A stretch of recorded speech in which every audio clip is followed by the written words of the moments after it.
Hello everyone, this is Meenakshi Dilip Birari, working as assistant professor in chemistry at Maratha Vidya Prasarak Samaj, Nasik. Today we are going to discuss about one of the primary nutrient, that is potassium. As we know that nutrients are essential for healthy growth of plants. After nitrogen and phosphorus, potassium is also one of the essential macronutrient required for the healthy growth of plants. So today we are going to discuss role of potassium in plant growth and also its deficiency symptoms related to plant growth. We know that total 16 elements are essential nutrients for the plant growth. These are classified into two main groups. These are macronutrients and micronutrients. Macronutrients are further classified in three main groups. These are structural elements, primary nutrients, and secondary nutrients. Total 7 nutrients are considered as micronutrients. So we are going to discuss about the primary nutrients. In earlier lectures also we have discussed nitrogen and phosphorus in detail. So today we are going to discuss the role of potassium and also its deficiency symptoms related to plant growth. So we will continue to discuss primary nutrient, essential macronutrient, that is potassium, in our today's lecture. Potassium is an essential plant nutrient and is required in large amount for proper growth and reproduction of plants. So it is called as a macronutrient, which is one of the essential nutrient after nitrogen and phosphorus. It affects the plant shape, size, color, taste and also other measurements attributed to healthy product. Plants absorb potassium in its ionic form, that is in the form of K plus ion. In photosynthesis, potassium regulates the opening and closing of stomata and therefore it also regulates the CO2 uptake, that is carbon dioxide uptake.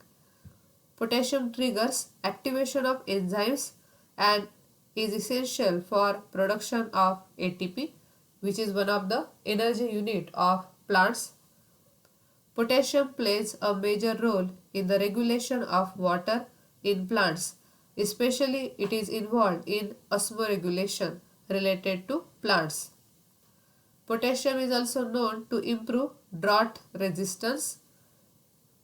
Potassium is essential at almost every step of the protein synthesis.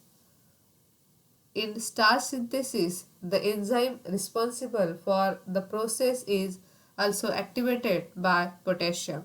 So, potassium, it is a macronutrient which is also essential for the healthy growth of plants. So, what is the role of potassium? In short, potassium has many functions in growth of plants. It is essential for photosynthesis. It activates the enzymes to metabolize carbohydrates for the manufacture of amino acids and proteins. It increases the disease resistance power of plants. It facilitates cell division and growth, thus help to move starch and sugar between plant parts. It also increases the stem stiffness and it increases the tolerance. It regulates the opening and closing of stomata. It gives plumpness to grain and seed. It improves the fairness, texture, size and color of fruit crops, especially related to the fruit crops. It also increases the oil content of oil crops. Potassium is not an integral part of cell structure, but it regulates the metabolic processes which are required for plant growth, fruit and seed development. Many vegetable and fruit crops are high in potassium, which is vital for animal and human nutrition. Indeed, the health of survival of the man and beast is dependent on potassium.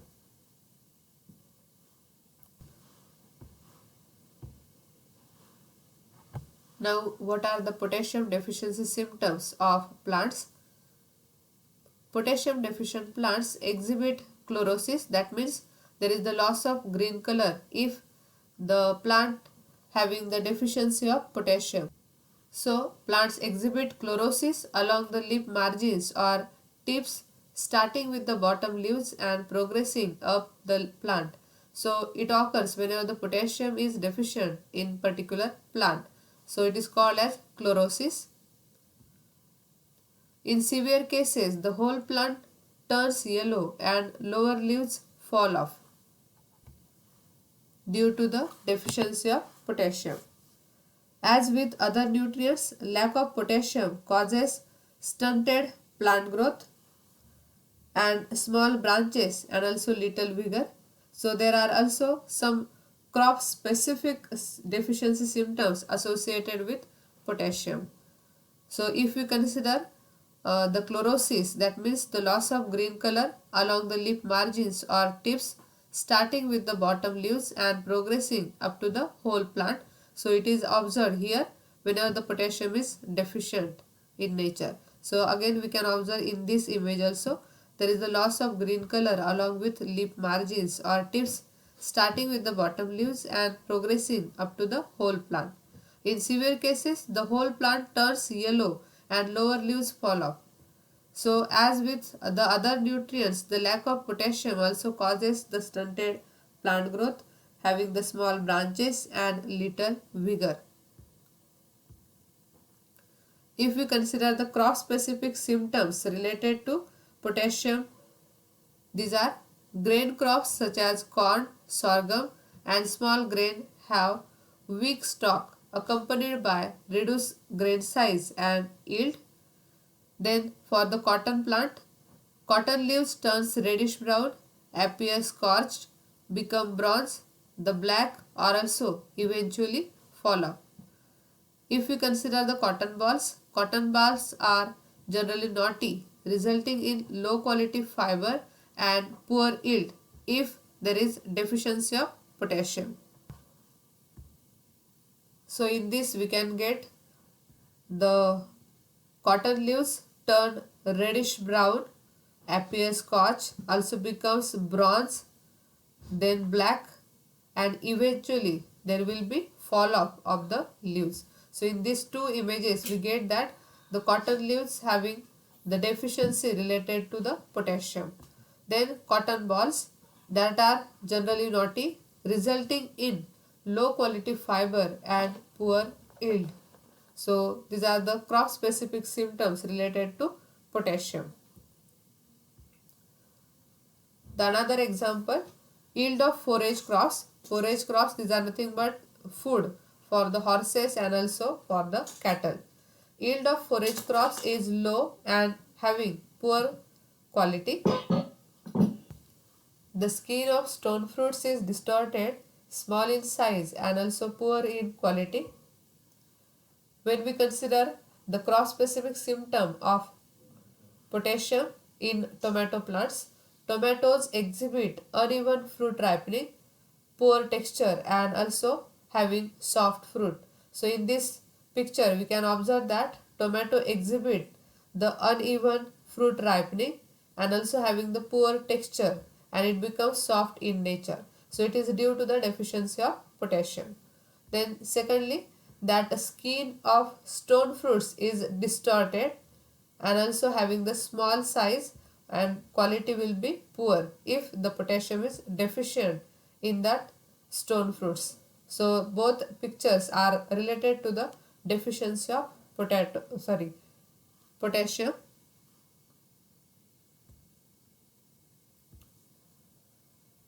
Again, in short, we can summarize that potassium deficiency symptoms, it occurs in the plants that is chlorosis, slow or stunted growth, poor resistance to temperature changes, poor resistance to drought, defoliation, and also the other symptoms like poor resistance to pest, weak and unhealthy roots, uneven ripening of fruits. So these are the potassium deficiency symptoms related to plants.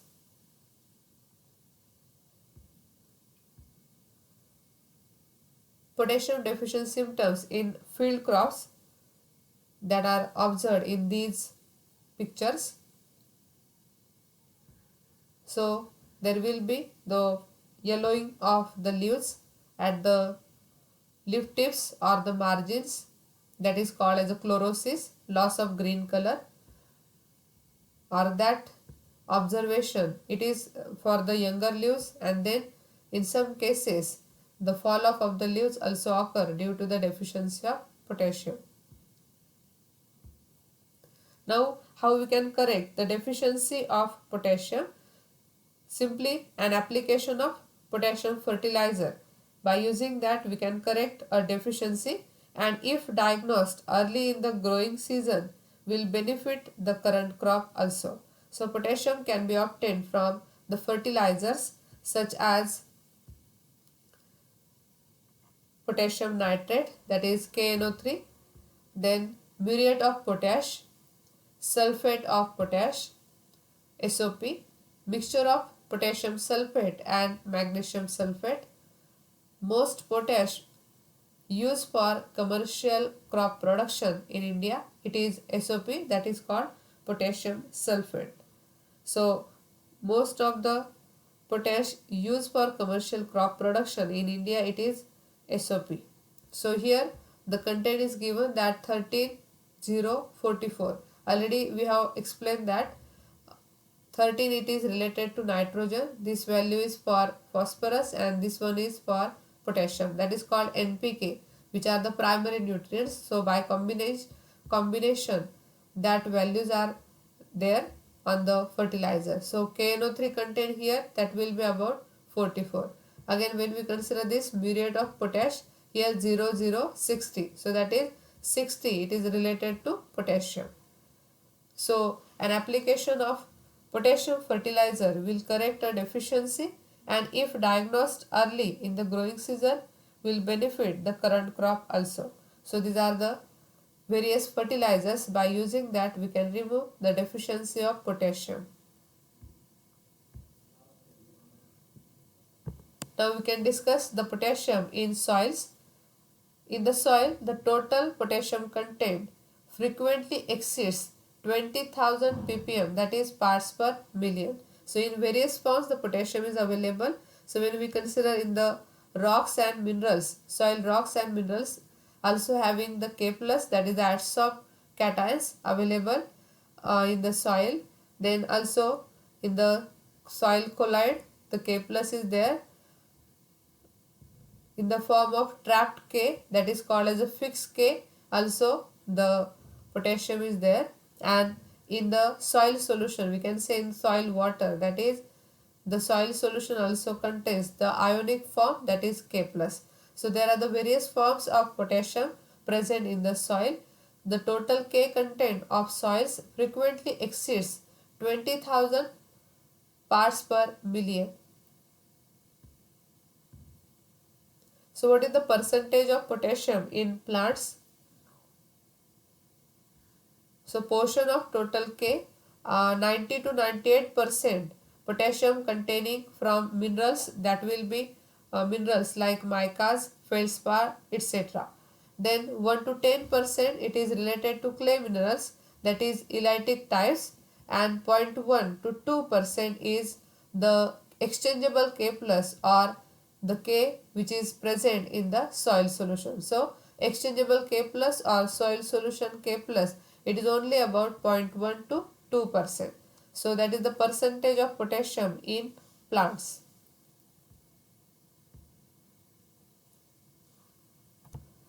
On the basis of availability, potassium it is classified into three general groups, that is unavailable, readily available and slowly available potassium. Already in above chart we have studied that unavailable potassium, it is about 90 to 98%, which is from the minerals, soil minerals, that may be feldspar or mica. Then slowly available potassium, it is about 1 to 10%. Readily available potassium, that may be only 0.1 to 2%. So the soil solution also having the K plus, and that is readily available, but it is in a less quantity, 0.1 to 2%. These soil minerals containing K plus in the form of feldspar or the mica, it is maximum about 90 to 98%, but it is unavailable form of potassium. It is not available to the plants. And in some cases, that is soil colloids, that may be the potassium, but it is slowly available. There is the process or the mechanism like freezing and thawing, or the melting or wetting and drying. Due to that, in some cases the potassium get fixed, or in some cases there is the release of potassium. So here the potassium is fixed and here the potassium is free. So it is slowly available form of potassium, that is about 1 to 10%. So like that there are the three forms, general forms, like unavailable, readily available and slowly available.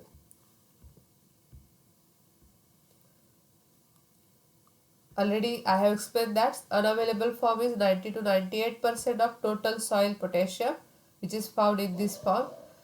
Feldspar and micas are the minerals that contain most of the potassium. Plants cannot use this potassium in the crystalline insoluble form, so it is called as unavailable potassium. Over long periods of time, these minerals weather and potassium is released. During the weathering, that means whenever the breakdown occurs over a long period of time, then the potassium is released. As these minerals weather, some potassium moves to the slowly available pool and some also moves to the readily available pool. So that whenever the release of potassium it occurs, it may go to the slowly available form or it may be to the readily available form. So that is the unavailable potassium. Then the second one, that slowly available potassium. This form of potassium is thought to be trapped between layers of clay minerals and is frequently referred to as being fixed. Growing plants cannot use much of the slowly available potassium during a single growing season. This slowly available potassium is not measured by the routine soil testing procedures. And this one, the slowly available potassium, can also serve as a reservoir for readily available potassium. While some slowly available potassium can be released for plant use during a growing season, some of the readily available potassium can also be fixed between clay layers and thus converted into slowly available potassium. The another form is readily available potassium. Potassium that is dissolved in soil water or water soluble, plus that held on the exchange sites on clay particles, is considered readily available for plant growth. So the potassium from soil solution or exchangeable potassium is considered as a readily available potassium for plant growth. The exchange sites are found on the surface of clay particles. This is the form of potassium measured by the routine soil testing procedure. Plants can readily absorb the potassium which is dissolved in the soil water in the form of K plus ion. As soon as the K concentration in soil water drops, more is released into this solution from the K attached to the clay minerals. The K which is attached to the exchange sites on the clay minerals is more readily available for plant growth than the K trapped between the layers of the clay minerals. So it is nothing but readily available potassium from the soil solution or also the exchangeable form of potassium which is present on the clay particles. Both are considered as a readily available form of potassium. It is readily available for plant growth. So we can observe that how the releasing of potassium it occurs from mica. So its behavior in the soil is influenced mostly by cation exchange reactions than by microbial activity. So when we observe here the mica, which is one of the soil mineral, how the release of potassium it occurs into the soil. So here there are the different clay particles. The hydrous mica or the illite is also there. There is the formation of the various reactions, and in some cases the release of potassium or the absorption or the fixation of the potassium may occur. So this is the behavior related to the release of the potassium from mica by cation exchange reactions. Now, what are the factors affecting potassium uptake? The potassium uptake can be affected by these factors. These are soil moisture, soil aeration and oxygen level, soil temperature, soil pH, and also leaching. Much potassium is lost by leaching. An examination of the drainage water from mineral soils on which rather liberal fertilizer application have been made that usually show the considerable quantities of potassium. So one of the factor, that is nothing but the leaching. Due to that also the potassium uptake will be affected. Potassium losses from the soil, when we discuss, there are the different ways by which there will be the loss of potassium from soil. One of the way, that is erosion. Erosion is one of the main pathways through which the potassium is lost from the soil. Second one, runoff. Runoff is one of the main pathways through which the potassium is lost from the soil. Also leaching. The annual leaching loss of potassium from the soils in a humid regions under agricultural production is usually about 25 to 50 kilogram per hectare. So already I have explained that much potassium is lost by leaching. If we examine the drainage water from the mineral soils on which rather liberal fertilizers application have been made, that usually show the considerable quantities of potash, so that much of the potassium will get lost by leaching from the soil. The another one, that harvesting. Plants take up very large amount of potassium. Now, influence of potassium on crop quality. What are the different things related to the crop quality? The economic return from the investment in potassium can originate from the improvement in total yield, a greater percentage of total yield which is marketable, also the better quality of crops, lower cost per unit of production, disease resistance, stress tolerance, and also more effective use of other inputs such as nitrogen. So these are the influence related to the potassium on crop quality. Forms of potassium. These are the another forms of potassium which are present in the soil. First one, that is water soluble potassium, readily exchangeable potassium, fixed potassium, and lattice or inert or reserve potassium. The different forms are in dynamic equilibrium with one another, and the overall equilibrium may be represented that fixed potassium may be converted into readily exchangeable potassium or into water soluble potassium, or also in the lattice or inert form of potassium. Now, what are the problems of potassium? One is the availability of potassium, second leaching of potassium, and third one is crop removal. So if we consider the availability, most of the soils are high in total potassium. In fact, the total quantity of this element is generally greater than that of any other major nutrient elements. Yet the quantity of potassium held is an easily exchangeable condition at any one time of very small. Most of this element is held rigidly as a part of primary minerals or is fixed in the form that are at best only moderately available to plants. So availability, it is one of the problem related to potassium. Second one, that is leaching. Already I have explained that much potassium is lost by leaching. Then removal of potassium with crops.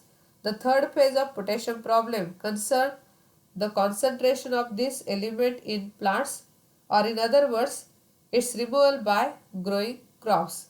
So under ordinary field conditions and with an adequate nutrient supply, the potassium removal by plant is high, often being 3 to 4 times that of phosphorus, and equalizing that of nitrogen. So this tendency, it is termed as the luxury consumption. So these are the problems related to potassium: availability of potassium, leaching of potassium, and removal of potassium with crops. So we should remember that the potassium having the four forms. These are water soluble potassium, readily exchangeable potassium, fixed potassium or non-exchangeable potassium, lattice or inert or reserve potassium. So what really happens to the fertilizer K? In that only 20 to 60% of applied K is taken up by crops in 1 year. These four forms are in a dynamic equilibrium. The available form of potassium, slowly available and unavailable form of potassium. It is also one of the classification related to the potassium on the basis of availability. And these are also the four forms of potassium in soil: water soluble, readily exchangeable, fixed or non-exchangeable, lattice, inert or reserve potassium. How potassium moves in the soil? K does not move readily in soils except sandy or organic soils. When it does move, it does so by diffusion. Now, how do plants take up the potassium?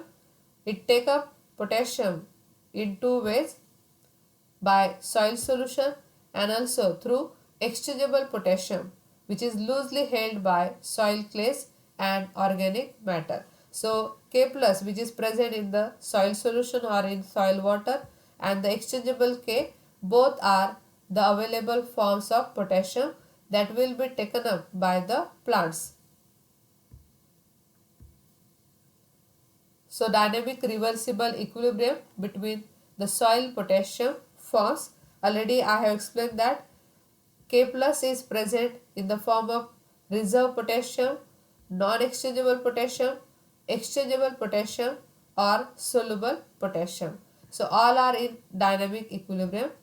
Reverse reaction and forward reaction. When fertilizer or manure are applied to the soil, that increases the solution and also the exchangeable form of potassium. Whereas when the solution form of potassium or exchangeable potassium depletes due to crop uptake or leaching.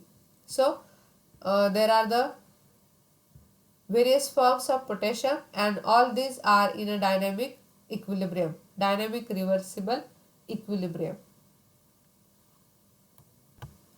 Water soluble potassium present as a soluble cation in soil solution, and its concentration dependent of the factors such as type of clay, the water content, the intensity of leaching, and also the amount of exchangeable potassium.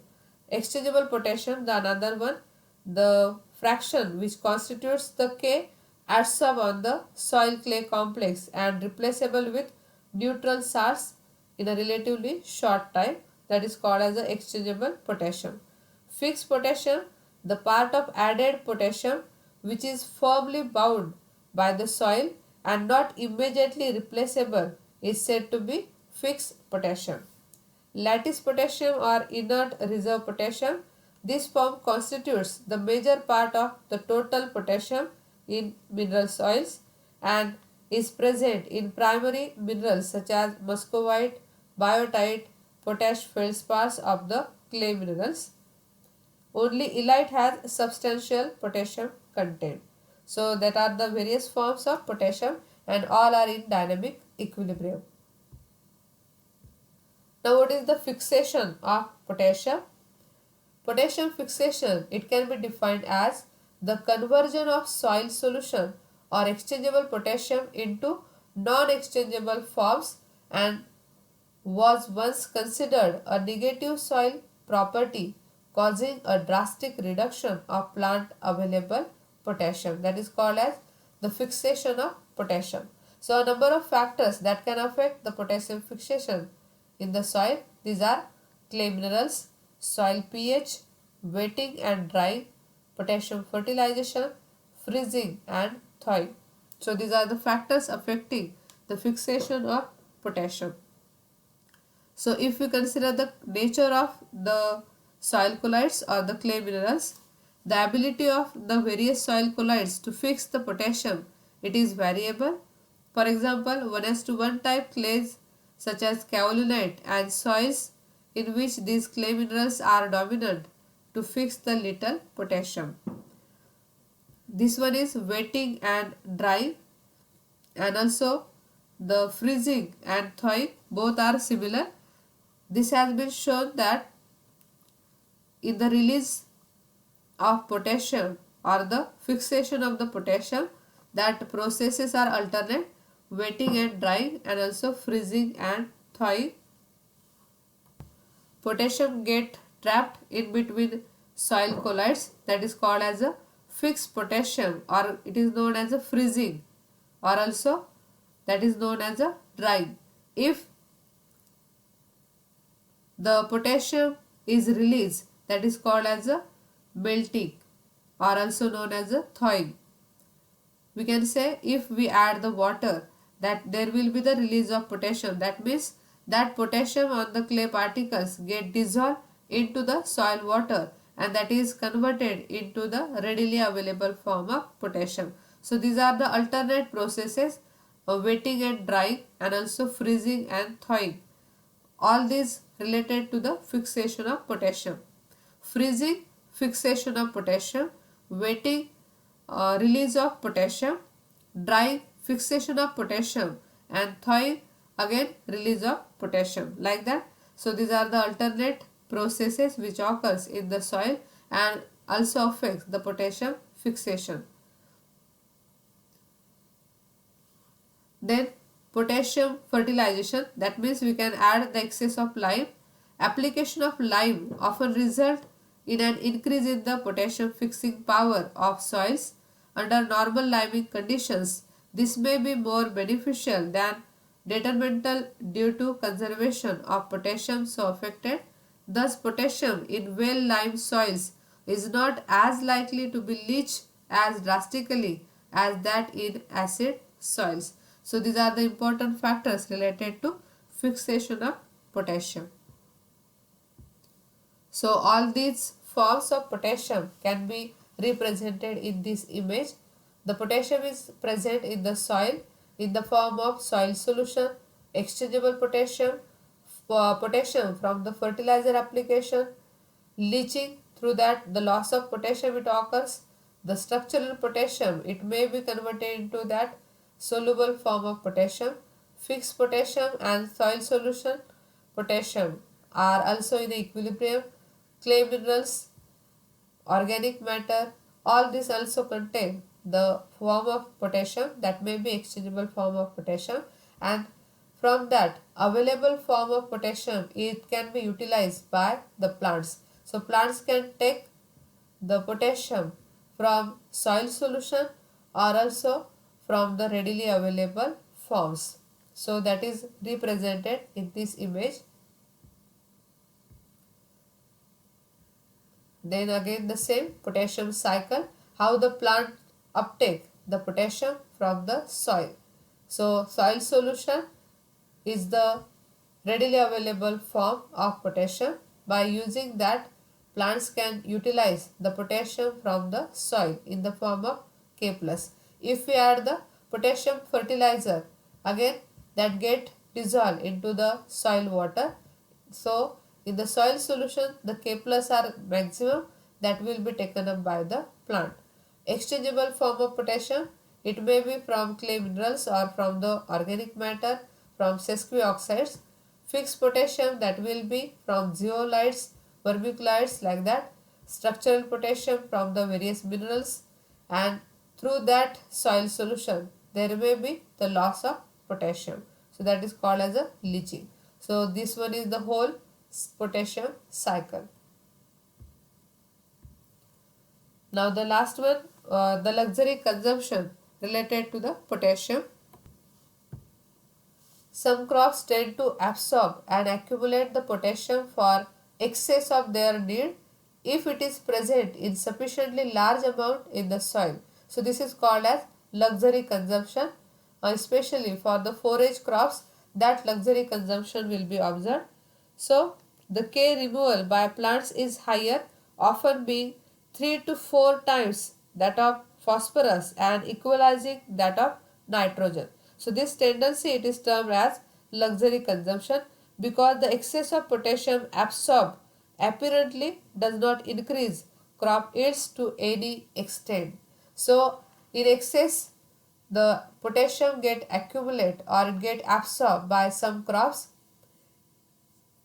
if it is present in sufficiently large amount in the soil. So this tendency, it is called as luxury consumption, and it occurs especially in the forage crops. So we should remember that the luxury consumption, it is related to the potassium. So the same problem already I have explained that in the crop removal.